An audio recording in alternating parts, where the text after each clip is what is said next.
Nous sommes dans un pays où seul l'individu, le président de la République, dispose d'une carte d'identité.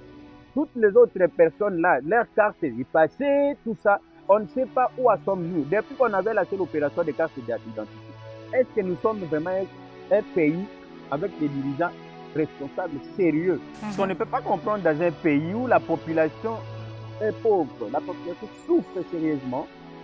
La taille du gouvernement, c'est plus de 54 ministres. Avec quel budget? Et même l'idée de vouloir toucher à la Constitution, nous avons compris aussi des lois qui frappent d'ailleurs très mal aux oreilles, notamment sur l'homosexualité. Il y a déjà des députés qui sont derrière cette mauvaise pratique-là pour vouloir mettre une loi protégeant les homosexuels en RDC. On ne peut pas comprendre quelqu'un qui vient de l'hydrocarbure et il vient au ministère du sport. Quel est le lien entre ces deux ministères? Donc, le principe de la compétence n'existe plus en RDC. De nouvelles personnes aux institutions du développement de la nation, un espoir pour un Congo revêtu. Mesdames et messieurs, bienvenue dans votre émission pour le développement. Comme toujours, je partage cette table du développement avec le maître Valentin Kétier. Avec lui, nous avons plusieurs sujets à partager ensemble avec vous, à débattre, à analyser et essayer de trouver des solutions. Je m'en vais du côté de mon invité pour lui dire bonjour. Bonjour, Madame Chanceline. Vous allez bien? Ah oui, ça va très bien. Toujours au rythme du pays. Vraiment, aujourd'hui, ensemble, témoigner une partie de Yibinamois, Assemblée nationale. Quelle est la joie? Bon, dire que Yibi, c'est dire. C'est un poste reconnu à l'opposition et vous savez que la première force de l'opposition en RDC, c'est Assemblée pour la République. C'est ce qui a fait que ce poste puisse nous revenir. Alors, pour nous, c'est un sujet de joie. Pourquoi? Parce que nous avons déjà placé un œil au sein de l'Assemblée nationale qui fera que toutefois qu'il y aura des magouilles qui concernent la modification de la Constitution, tout ça, nous serons alertés au plus vite possible pour que nous puissions mettre barrière à ces gens-là qui sont animés de mauvaises foi, de vouloir modifier la Constitution en violation de la même Constitution même. Ok, sur ce que vous venez de dire dans Zongela Osima, mais parlons un peu de la sortie du gouvernement. Et est-ce que ce nouveau gouvernement pourra répondre aux attentes de la population? Oui, la sortie de ce nouveau gouvernement, dont à la tête nous avons Madame Judith Suminwa, la première ministre. C'est d'abord un gouvernement qui a beaucoup duré. On pensait à ce que peut-être il y aurait de nouvelles têtes. Ok. Moi, personnellement, je croyais que peut-être on aurait une nouvelle classe politique où figurait seulement la jeunesse, les jeunes qui ont des ambitions, qui n'ont pas les intentions de vouloir piller les pays, voler, tout ça. Mais malheureusement, je crois que c'était juste un remaniement parce que on a vu que sur 100% des membres du gouvernement différents, il y a plus de 75% des anciens qui sont revenus. Alors, c'est pour nous, c'est un remaniement, en fait, qui n'aspire pas parce que aucun de ces ministres en fonction qui est revenu dans le nouveau gouvernement ne peut présenter un bilan positif par rapport aux attentes de la population. Alors, moi, je pense toujours que nous allons revivre les mêmes actions, les mêmes tricheries, détournements orchestrés par le régime, le gouvernement passé. Alors, pour nous, en tout cas, je ne vois pas. Et d'ailleurs, pour nous, on attendait à ce qu'il y ait la réduction des traits de vie des institutions en modifiant la taille du gouvernement. Parce qu'on ne peut pas comprendre dans un pays où la population est pauvre, la population souffre sérieusement. La taille du gouvernement, c'est plus de 54 ministres. Avec quel budget? Tout ça, c'est pour vouloir que les ministres ou carrément certains individus, les représentants des partis politiques, soient bénéficiaires de l'argent du contribuable congolais à lier place de la pauvre population qui, jour et nuit, sont massacrés à l'est, les autres meurent de faim, les autres, il n'y a pas d'eau potable. Les autres manquent même à manger et tout ça.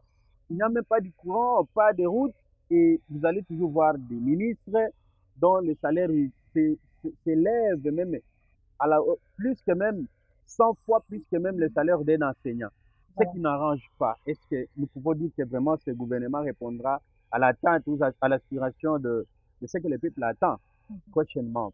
Vraiment. Maître Valentin, vous étant de l'opposition, aujourd'hui, il est sorti du gouvernement et on a constaté que les programmes gouvernementaux viendra après la sortie du gouvernement, Oui. ce qui n'est pas vraiment normal dans un pays, dans un État normal. Vous étant de l'opposition, qu'est-ce que vous avez fait?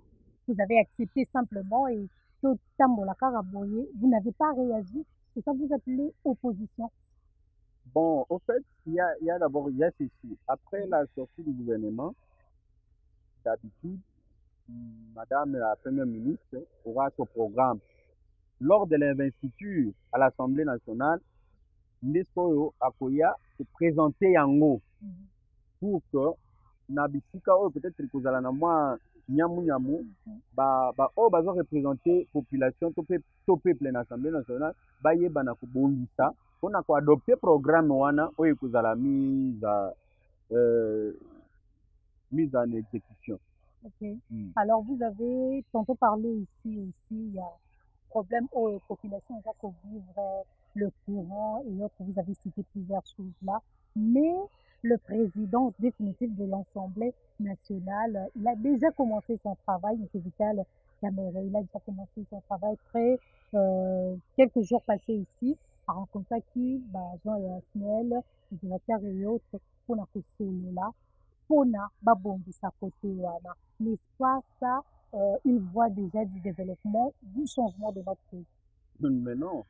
D'ailleurs, s'il fallait dire, la manière dont l'élection du bureau définitif de l'Assemblée s'est déroulée, c'était à violation flagrante même Mhm. du règlement intérieur, parce que d'abord la commission qui était obligée de traiter euh, les candidats au poste du bureau définitif n'ont pas Ok. était d'abord un bureau illégitime qui a été constitué par le Pépé Mbosso de lui-même, Mhm.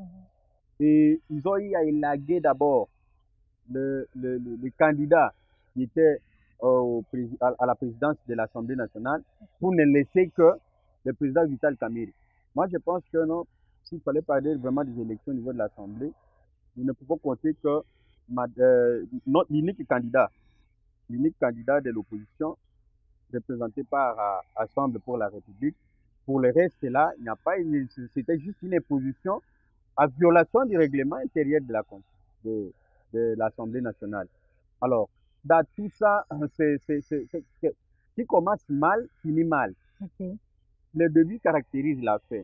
Dès lors que nous avons déjà des animateurs des institutions ici imposés par les politiques, je ne crois pas que ces gens-là auront de résultats ou carrément auront des comptes à rendre à la population.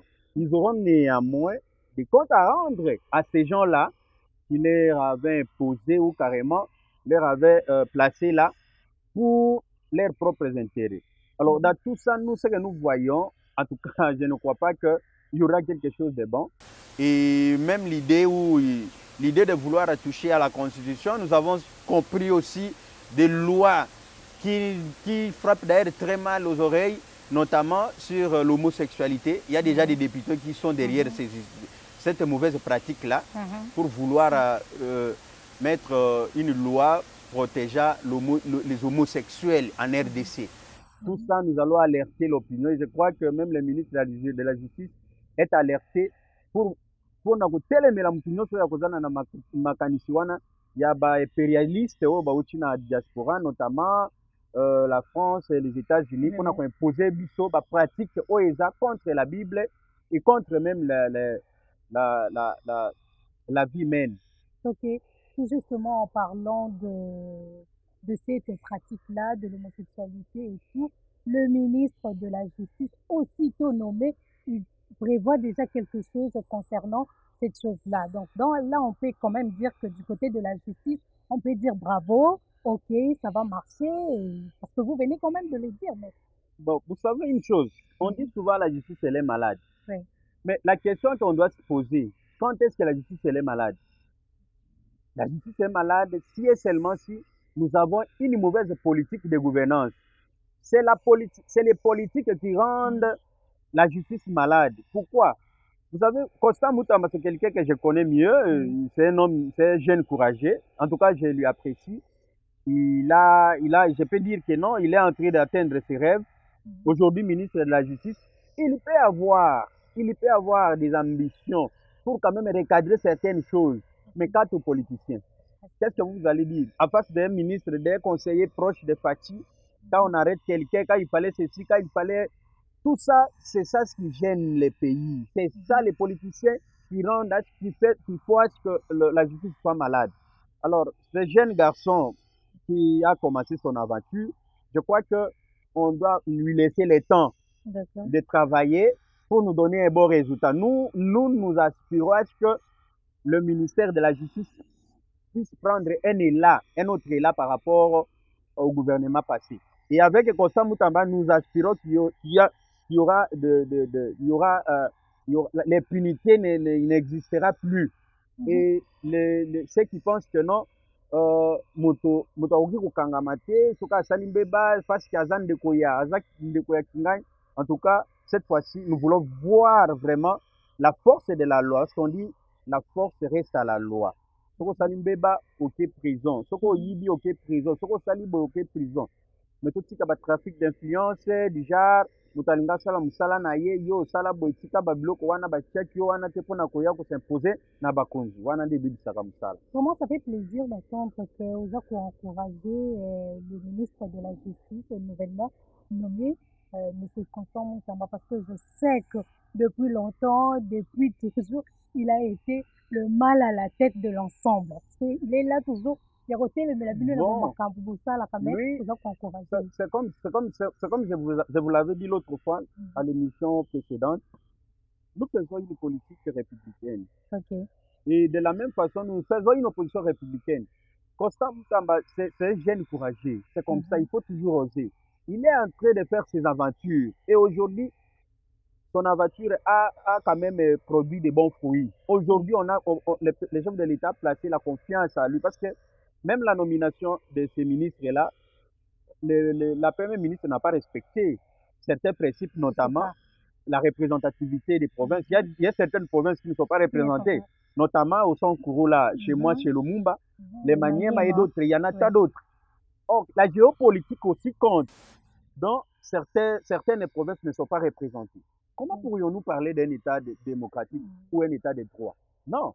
Alors, il fallait tenir aussi compte de la représentativité, mais aussi de la compétence. On ne peut pas comprendre quelqu'un qui vient de l'hydrocarbure et il vient au ministère du sport.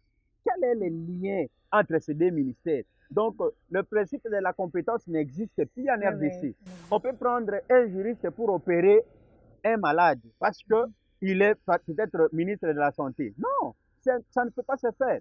Nous devons la compétence est d'attribution. Nous devons laisser la compétence aux gens qui sont compétents pour assumer et assurer le bon fonctionnement des institutions de la RDC. C'est de cette façon que nous devons commencer ou bien partir pour que nous espérons de bons résultats. Mais si vous avez à la tête des institutions des gens qui n'ont ni compétence ni qualité pour gérer les institutions, le résultat sera toujours négatif. Vraiment, merci beaucoup, Maître Tour, Mekakozongana Nissima, Bamikolo et Outi Kolekana, parlons tentative, il y a coup d'État. Ni ou réalité? Bon, moi, en tant que juriste, nous tous, nous attendons les enquêtes. D'accord. Difficile pour nous de dire que c'est une réalité ou c'est un mythe. La réalité, c'est que c'est une aventure du pouvoir à place qui n'engage d'ailleurs pas l'opposition. D'accord. Et pour le reste, nous attendons les enquêtes, les rapports, et nous savons toujours à quel moment et à quel niveau les enquêtes ont toujours abouti.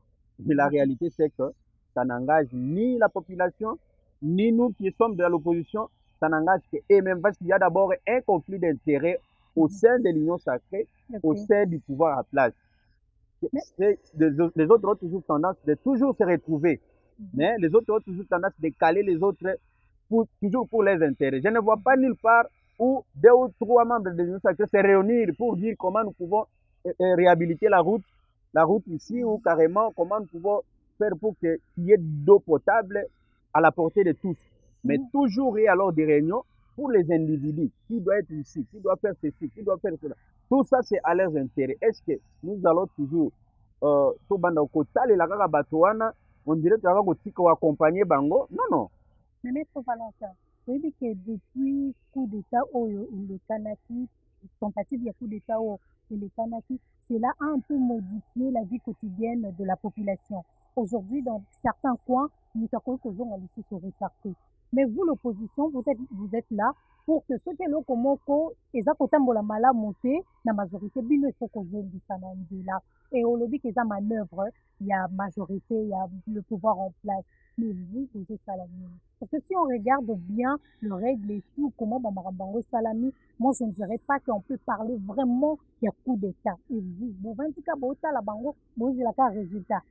Bon, c'est difficile d'ailleurs de dire parler d'un coup d'État, parce que les coups d'État ne visent pas les individus, notamment un ministre, un vice-ministre, un vice-premier ministre, le ministre sortant d'ailleurs. C'est ça. Les coups d'État visent les institutions phares, notamment la présidence, de la radio, l'aéroport international, ainsi de suite. Mais quant à ce que vous venez de dire, moi je ne pense pas que il y a des comment dirais-je, il y a des mesures conservatoires par rapport après les coups d'État. Moi, personnellement, ces derniers temps, je travaille un peu dur. Des fois, je peux être dans des audiences. Les soirs, je suis au cabinet. Vu aussi les conditions de courant, tout ça, je suis obligé de rester au cabinet, des fois jusqu'à 21h, 22h. Pourquoi? Parce que c'est là où il y a un peu de courant. Ça peut me permettre à rédiger les lettres, à faire des rapports, de tout ça. C'est dans ce sens-là. Alors, je ne suis pas encore à face d'une quelconque mesure conservatoire qui empêcherait à ce que quelqu'un puisse rentrer tard ou quoi. Sinon, en tout cas, ça ne va engager que les autorités qui ont pris ces mesures, qui n'engagent pas la population. Alors, dans tout ça, en tout cas, je ne trouve pas important de mettre un accent dès lors qu'on avait eu à démentir cela. Et tout le monde est libre de vaquer à ses occupations du matin à minuit. Donc, c'est un peu ça. Mais c'est vraiment difficile pour les personnes qui habitent Nabakan. Oui, pour ceux qui habitent, vous voyez, les cas, ce sont des sites là, un peu stratégiques. Du moins, il faut toujours être muni de votre carte d'électeur, parce que vous ne pouvez pas, tout citoyen doit disposer. Quand même aujourd'hui, on n'a pas, si on doit avoir des cartes d'électeurs, c'est peut-être le président qui possède sa carte d'identité. Nous sommes dans un pays où seul l'individu, le président de la République, dispose d'une carte d'identité. Toutes les autres personnes là, leur carte est passée, tout ça, on ne sait pas où sommes-nous. Depuis qu'on avait la seule opération de carte d'identité, est-ce que nous sommes vraiment un pays avec des dirigeants responsables, sérieux, pour qu'aujourd'hui nous puissions vivre ce que nous sommes en train de vivre? C'est une honte, mais nous leur donnons la chance, nous leur donnons la chance de travailler pour qu'ils donnent un bon résultat à la population. Dans les cas contraires, les autres partiront par la fenêtre et les autres se retrouveront à l'exil après le 20 décembre 2028. Voilà, merci beaucoup Maître Valentin. C'était là votre émission pour le développement. C'est un moment très merveilleux passé auprès de Maître Valentin Ketchi, que je donne quelques minutes, le mot de la fin et de salutation. Oui, un mot de la fin. Je crois que nous sommes en train de préparer une convention nationale au sein d'Assemblée pour la République. Nous en appelons à tous les membres du parti à être mobilisés. Nous étions hier à La Réunion. Nous appelons tous les fédéraux, les interfédéraux et la coordination provinciale de Kinshasa qui travaillent jour et nuit pour qu'il y ait la mise à place d'une équipe pouvant nous diriger, nous amener à cette convention nationale qui se tiendra le mois prochain. Je crois que tout se passera bien. Cette fois-ci, nous sommes en train de réformer les partis pour faire partir ceux qui sont venus au sein du parti avec intérêt de vouloir profiter peut-être auprès de Moïse Katumbi, mais nous autres qui avons les soucis de vouloir relever les défis pour que demain, une fois accédé au pouvoir, nous puissions quand même répondre aux attentes de la population. C'est de cette façon que nous souhaitons un beau va au secrétaire général d'Assemblée pour la République.